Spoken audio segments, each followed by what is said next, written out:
మీరు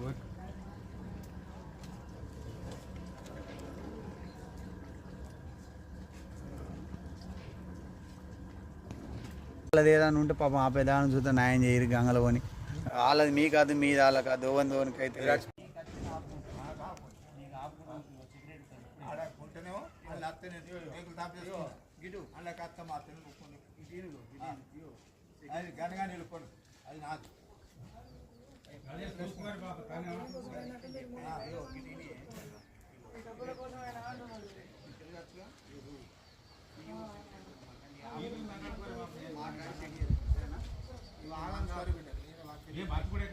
పైసలు కూడా ఇస్తా మాకు